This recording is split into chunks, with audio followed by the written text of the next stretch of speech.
daardie is wat Jesus vir die fariseërs wil leer, want onthou die fariseërs en baie mense vandag se begeerte, en dis ons versoeking ook, is om 'n uiterlike en 'n sigbare en 'n aardse koninkryk te verwag, en dit as ons grootste oplossing te sien vir ons probleme. As daar net hierdie goeie regering gaan kom, dan gaan al my probleme weg wees. Dit is ons versoeking. En ons soek baie keer 'n sigbare koninkryk vir ons probleme. Dit is waarmee die fariseërs gesukkel het. Hulle het gesien dat die seun van die mens, wat duidelik geprofeteer word in die Ou Testament, hierdie aardse koninkryk gaan bring. In hulle konteks was dit ook die Romeinse ryk omver gaan werp, die vyande gaan vernietig word en al die probleme gaan opgelos word. Voor hierdie gedeelte van Lukas 17 vers 20, dan is daar 'n baie belangrike punt wat Jesus ook wou oorbring, en dit is dat gelowiges dankbaar moet wees. Dit is wat ons reaksie moet wees wanneer ons besef wat Jesus vir ons kom doen het, en daardie dankbaarheid wat Jesus kom doen het vir my, vir sondaar mense, is wat die regte verstaan van die koninkryk beteken. Wanneer ons besef wat die koninkryk is, wat Jesus moet kom doen het, dat hy uiteindelik die dood moes kom oorwin, en uiteindelik gaan daar 'n fisiese koninkryk kom. Nee, wanneer Jesus weer gaan kom, gaan daar 'n nuwe aarde wees, daar gaan 'n fisiese koninkryk kom. Dit is so. Die ding is net, die fariseërs het dit verwag op 'n baie ander manier. Hulle wou nie hulle eie sonde erken, en verseker nie was hulle dankbaar vir Jesus, wat hy kom doen het nie. En daarom het hulle Jesus gehaat het, want hulle wou nie daardie hulle eie swakheid, sonde erken nie, hulle wil nie erken dat hulle Jesus nodig het nie, en dat hulle nie sulke goeie ouens is, soos wat hulle gedink het nie.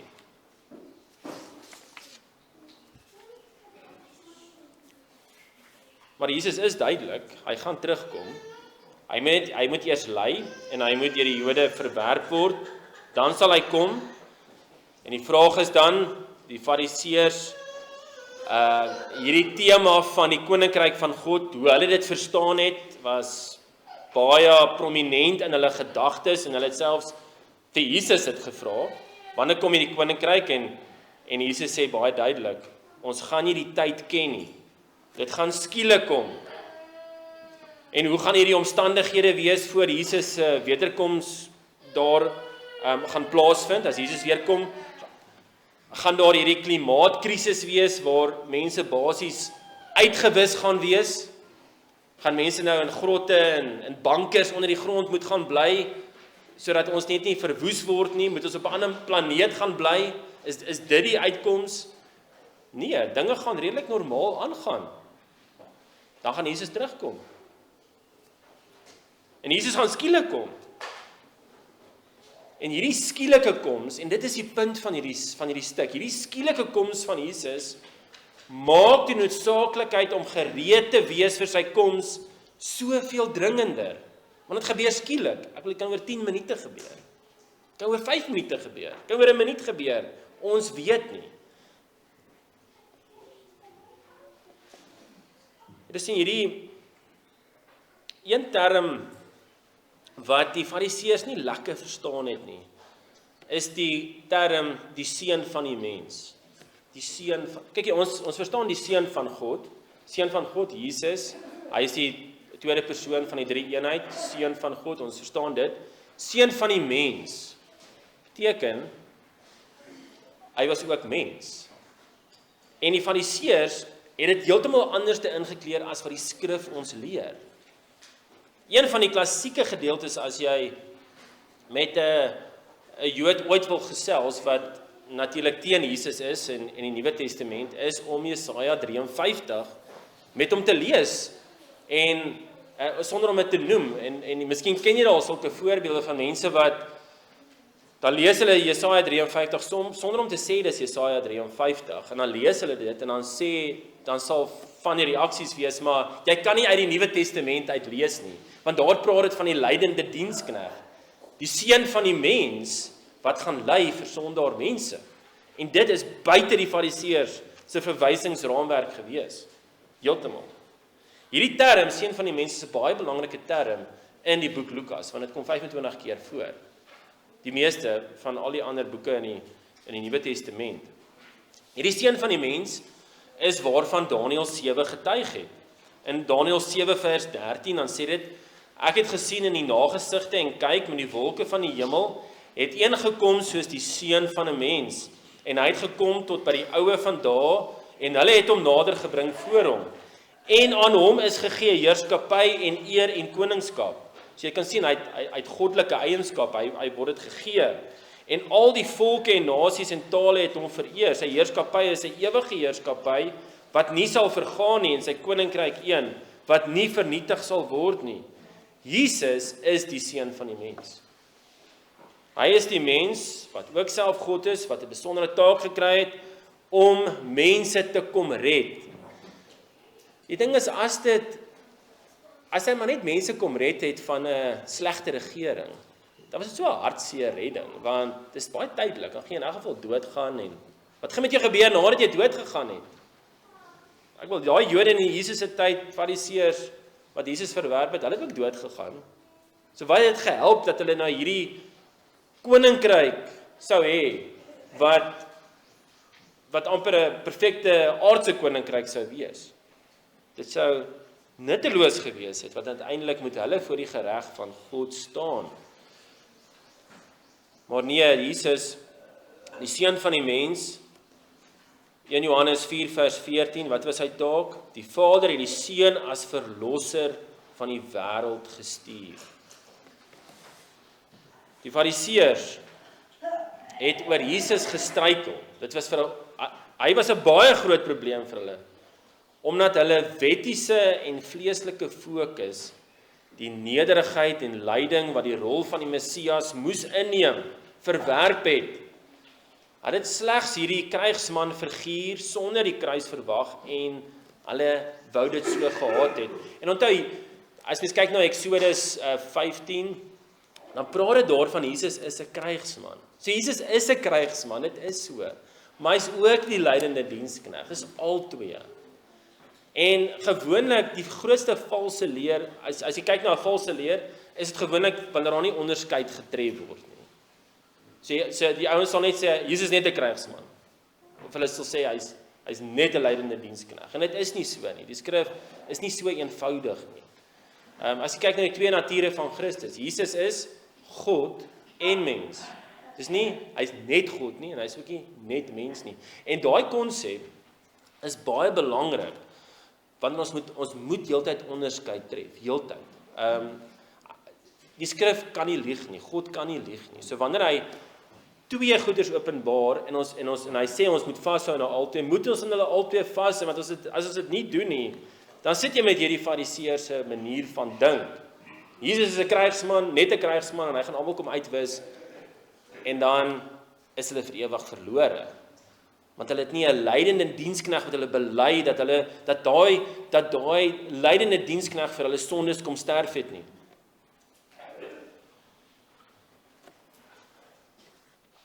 Ja, Jesus het kom sterf vir sondaars. Hy is ook die lydende dienskneg en sy koninkryk is vanaf die hemel. En sy wederkoms gaan skielik wees. Maar tot dan gaan dinge relatief normaal voortgaan. Natuurlik het hierdie geskiedenis altyd beproewinge, moeilike tye, maar dan gaan dit weer beter en dan gaan ons weer aan. Vers 26 wat Jesus sê is net en soos dit gebeur het in die dae van Noag, so sal dit ook wees in die dae van die seun van die mens. So wanneer Jesus terugkom in die dae van die seun van die mens, wanneer Jesus se wederkoms aanbreek, hoe gaan hy, as hy kom, hoe gaan die situasie wees? Soos in die dae van Noag. Wat het in die dae van Noag gebeur? Vers 27, hulle het geëet en gedrink, hulle het getrou, en is in die huwelik gegee tot op die dag dat Noag in die ark ingegaan het. Dis wat vandag nog gebeur.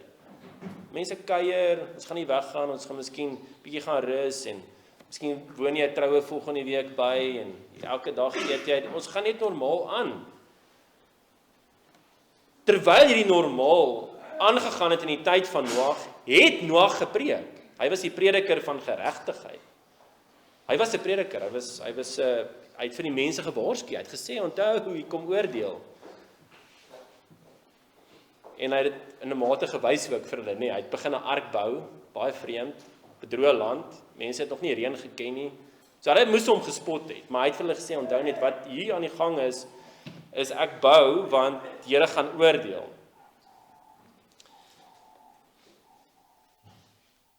Hy is die prediker van geregtigheid gewees. So wat daardeur gesê word is, hy het gepreek dat God 'n regverdige God is wat sonde moet oordeel. En julle het 'n verlosser nodig wat geoordeel moet word vir julle sondes. Natuurlik Noag sou dit ook vir hulle gesê het, hulle moet op God die verlosser vertrou. Maar die mense het nie ag gegee op sy waarskuwing nie, hulle het maar net aangegaan met hulle dinge,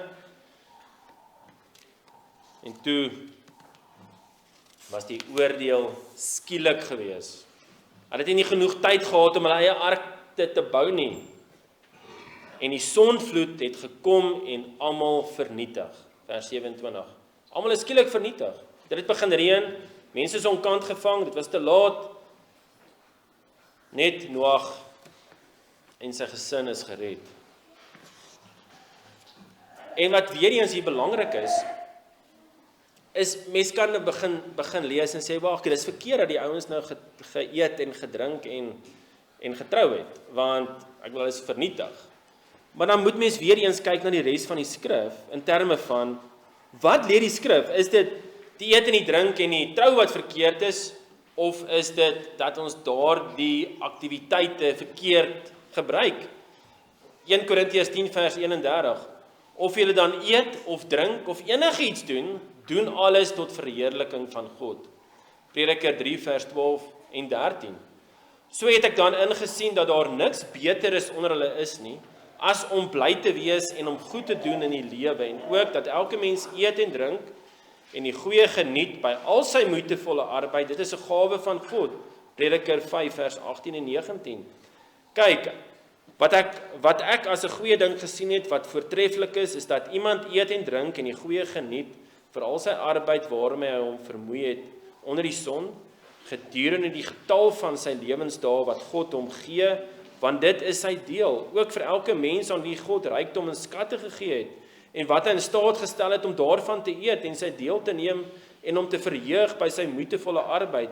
Dit is 'n gawe van God. Hier is natuurlik die waarskuwing waar dit verkeerd gebruik word, en ons sien dit in 1 Timoteus 6 vers 17, en die Spreuke is ook vol van dit. Beveel die rykes in die teenwoordige wêreld om nie hoogmoedig te wees nie, en ook nie hulle hoop te stel op die onsekerheid van die rykdom nie, maar op die lewende God wat ons alles ryklik verleen om te geniet. So daar is in daai vers sien mense die balans, nê? Moenie 'n hoop daarop stel nie, maar hy gee dit vir ons om te geniet. Prediker 9 vers 7. Gaan dan heen, eet jou brood met vreugde en drink jou wyn met 'n vrolike hart, want God het lankal behaag in jou werke. Prediker 9 vers 9. Geniet die lewe met die vrou wat jy liefhet. Al die dae van jou nietige lewe wat hy jou gegee het onder die son. Al jou nietige dae, want dit is jou deel aan die lewe en aan jou arbeid wat jy met moeite verrig onder die son. So hierdie verse wys vir ons baie duidelik dat trou, eet en drink en om die gawes van die Here te geniet is nie noodwendig selfsugtig nie. Dit kan selfsugtig gebruik word, en dit is wat ons baie keer geneig is om te doen in ons sonde. Dan is ons hedonisties, dit gaan net oor die gevoel wat ons daaruit kry om die goeders net te geniet en op sigself. Maar wanneer ons dit uit dankbaarheid teenoor God geniet, dan kan ons dit werklik tot eer van die Here geniet. Maar Jesus het nie net Noag as voorbeeld gegee nie, hy gee ook Lot as voorbeeld, om ons te waarsku. Vers 28 sê, net soos dit ook gebeur het in die dae van Lot, hulle het geëet en gedrink, gekoop en verkoop, hulle het geplant en gebou. Die mense in die tyd van Lot was ook besig met normale dinge, want daai Sodom en Gomorra, daar was verskriklike sondes. En wat interessant is, as mens nou lees in Jesegiel, dan lewer Jesegiel 'n kommentaar op Sodom en Gomorra. Wat interessant is, daar word dit eintlik uitgewys dat in Sodom en Gomorra die groot probleem was eintlik mense se selfsug. Dis nie noodwendig homoseksualisme en so nie, maar dit is net 'n teken van selfsug. Daar was liefdeloos onder die mense onder mekaar gewees, die mense het hulle vergryp aan kos. Dit was die sonde wat daar was, is daai selfsugtige gebruik van daai gawes. Nou in hierdie tyd van Lot, want Lot was daar tussen die mense gewees, hy het swaar gekry.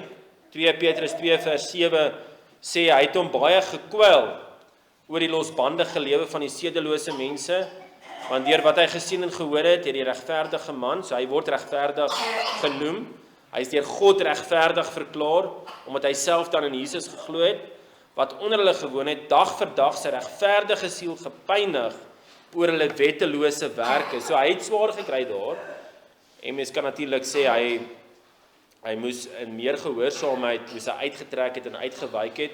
Ons sien die gevolge van daardie blootstelling en daardie selfsugtige gebruik in Sodom en Gomorra van die Here se gawes en sy dogters, hoe hulle dan ook later eintlik verskriklike sonde ook teenoor hom gedoen het.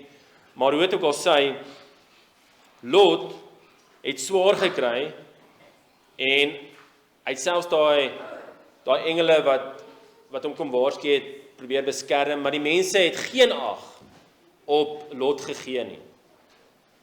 Hulle wou nie na hom luister nie, hulle het hulle nie gesteer aan hom nie. En dan wil Jesus net weer wys, maar daardie oordeel kom skielik. Vers 29, maar op die dag toe Lot van Sodom uitgaan, het vuur en swaal van die hemel af gereën en almal vernietig. Net so sal dit wees in die dag, wanneer die seun van die mens geopenbaar word. Die oordeel kom skielik. Die mense het aangegaan met hulle normale aktiwiteite. Toe kom die oordeel. Die mense het nie gehoor gegee nie, maar toe kom die oordeel. Hulle is geoordeel deur water in die geval van Noag, hulle is geoordeel deur vuur in die geval van Lot. So skielik, sê Jesus, sal dit wees op die dag wanneer die seun van die mens in al sy heerlikheid geopenbaar sal word.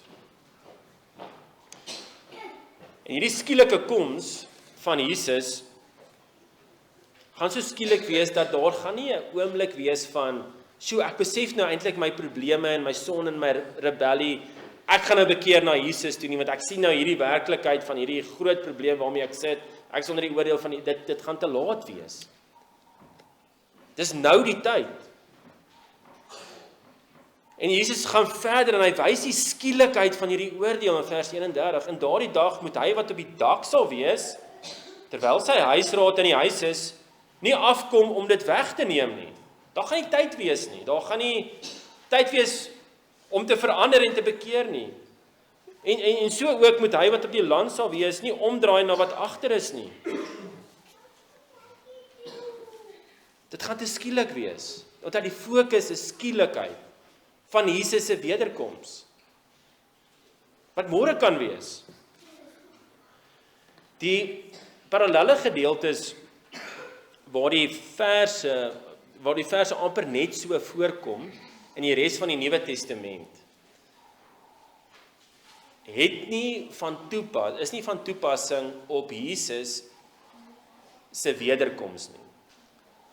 In Matteus 24 vers 15 tot 18 en dan ook in Markus 13 vers 15 en 16 is dit eintlik baie duidelik daar waar Jesus dan basies vers 31 in Lukas 17 net so gebruik, dan is dit baie duidelik daar dat dit gaan daaroor dat wanneer die Romeinse weermagte daar om Jerusalem is, en hulle sien dit in 70 na Christus, dan moet hulle vlug. En mens sien die klem in daai verse, en ek gaan dit gou vir julle lees. Matteus 24 vers 15 tot 18 sê, wanneer julle dan die gruwel van die verwoesting, waarvan gespreek is deur die profeet Daniël, Daniël het in Daniël 12 vers 11, Daniël 11 vers 31, dan sê hy dan, as jy daar die gruwel van die verwoesting sien staan in die heiligdom, laat hy wat lees oplet. Want Jesus waarsku sy disippels daarom, hy sê, dan moet die wat in Judea is, na die berge vlug. Wie op die dak is, moenie afkom om iets uit sy huis weg te neem nie, en wie op die land is, moenie omdraai om sy klere weg te neem nie. Maar sien hierso, in vers 16 praat dit van vlug. Daar gaan tyd wees.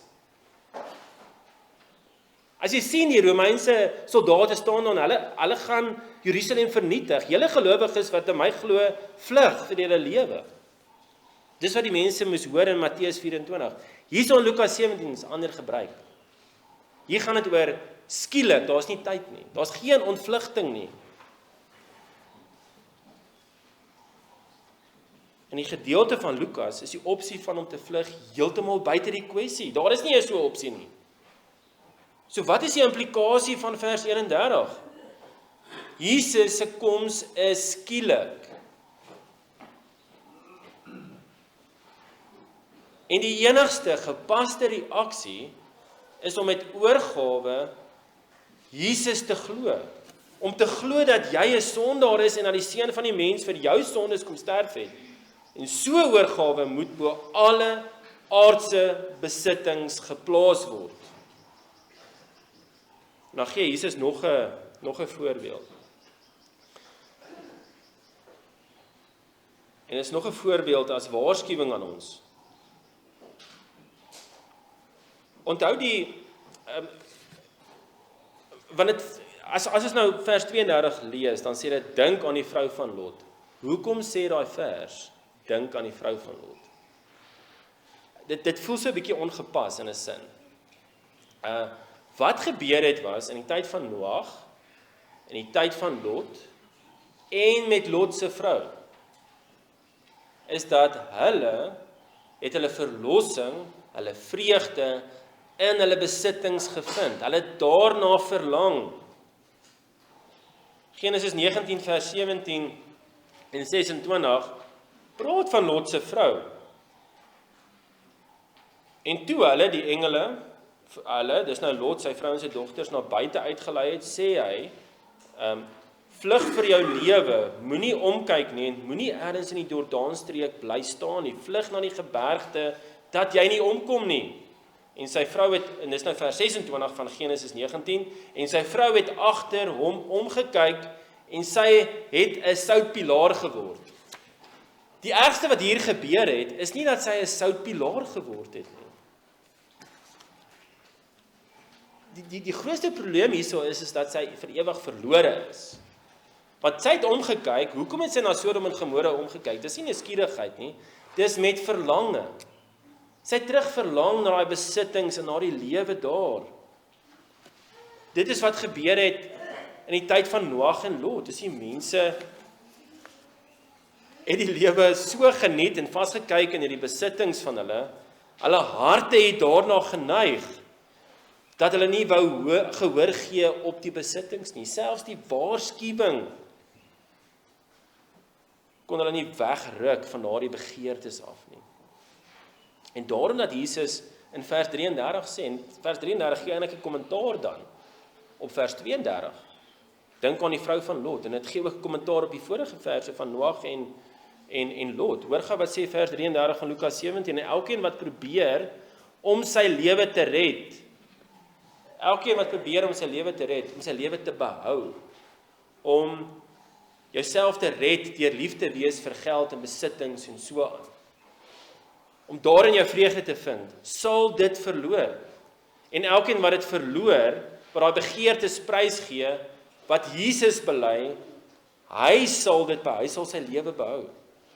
Lukas 9, wat ons al na gekyk het in vers 23 en 24 sê basies dieselfde, en hy sê vir almal, as iemand agter my aan wil kom, moet hy homself verloon, en sy kruis elke dag opneem en my volg.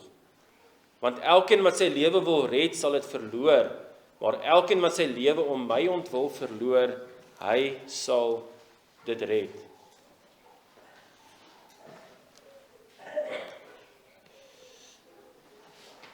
Uiteindelik gaan daar net twee groepe wees dan.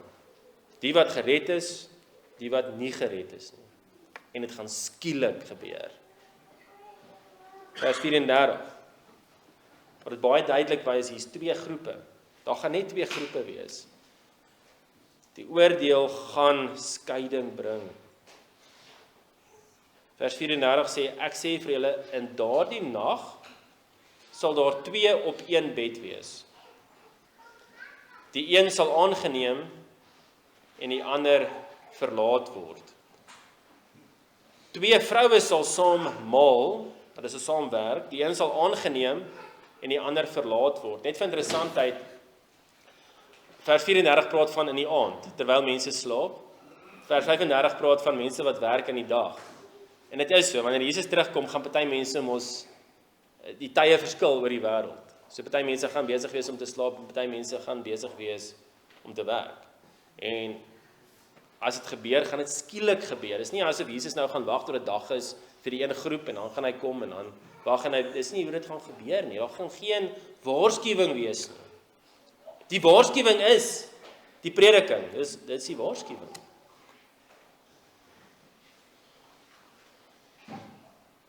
Vers 36 sê, twee sal op die land wees, die een sal aangeneem en die ander verlaat word.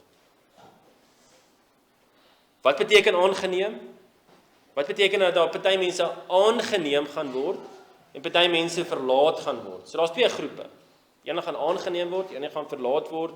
1 Tessalonisense 4 vers 17 praat oor die aangeneem.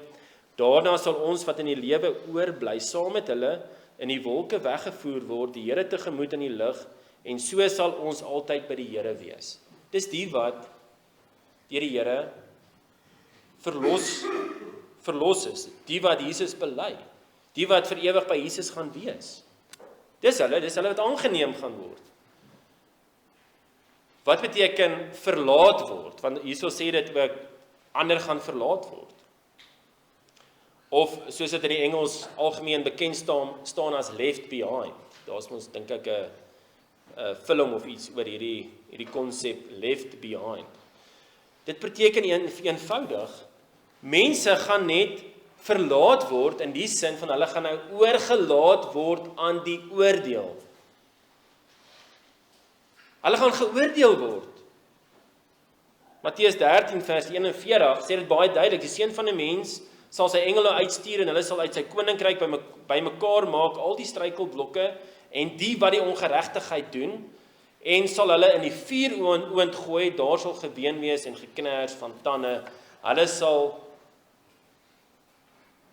oorgelaat word aan die oordeel. So die oordeel is onvermydelik, dit is finaal, dit is skielik. Dit maak onderskeid en die oordeel gaan oral wees. Dis nie net, die oordeel gaan nie net wees daar in Israel of net in Suid-Afrika nie. En die disippels van Jesus het daaroor gewonder. In vers 37 gaan vra hulle Jesus en hulle antwoord en sê vir hom, waar Here, met ander woorde, waar gaan hierdie oordeel plaasvind?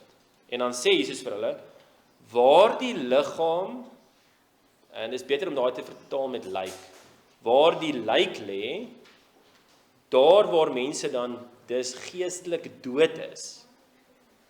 Daar waar die lijk lê, mense wat geestelik dood is, daar sal die aasvoël saamkom. Weereens is beeldspraak, is metafore. As daar 'n lijk lê, daar kom die aasvoëls. So nou moet ons dink, dis 'n voorbeeld, 'n metafoor, waarna verwys dit? Dis mense wat geestelik dood is, daar waar die geestelike dood is, mense wat nie Jesus bely nie, daar gaan hulle geoordeel word, gaan oral wees, oor die hele wêreld.